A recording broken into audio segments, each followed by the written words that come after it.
this afternoon in downtown Rochester, hundreds of demonstrators took to the streets to show support of Ukraine and condemn the actions of Russian President Vladimir Putin. The rally also stopped at City Hall and the Monroe County Legislature, and in ranks were a number of prominent community leaders. Christian Garzone marched along with the crowds today and joins us live now. Christian.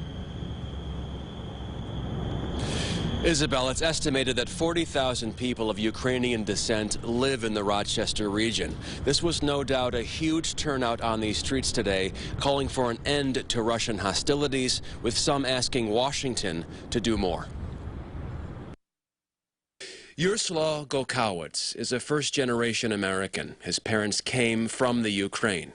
He is hoping this rally here at the Federal Building will send a message to Washington to do more. We're hoping that by showing our support, the American government will increase sanctions. Golkowicz, just one of hundreds marching through the streets today amongst a sea of blue and yellow.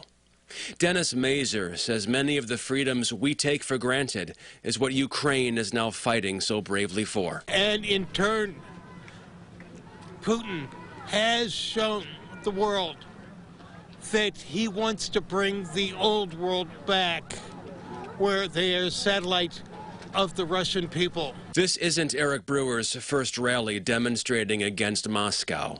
He first took to the streets decades ago to protest the Soviet Union's treatment of Jewish people. Today, he feels this is more of the same coming from the Kremlin. It's authoritarian oppression. The Ukrainian flag raised at City Hall by Mayor Malik Evans to show solidarity with Kyiv. He calls the invasion an atrocity. And this is why we need to make sure that our young people in the city of Rochester knows that it matters.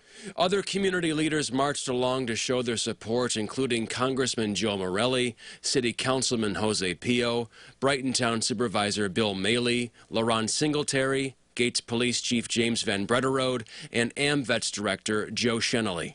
Golkowicz says if more isn't done soon to quell this crisis, it's going to have disastrous consequences for Europe and the world. This is not only an attack on Ukraine, it's an attack on the entire free world, and we need to make a stand, or else it may result in world war. And the Ukrainian flag still flying here at City Hall, a message that Rochester stands with Kyiv. Live in Rochester, Christian Garzone, News 8. Isabel, right back to you. And Christian, thank you. And the United Nations said as of today, more than 150,000 people have fled Ukraine. A major oil depot near Kyiv was also struck today by Russia, something Ukrainian leaders dubbed catastrophic.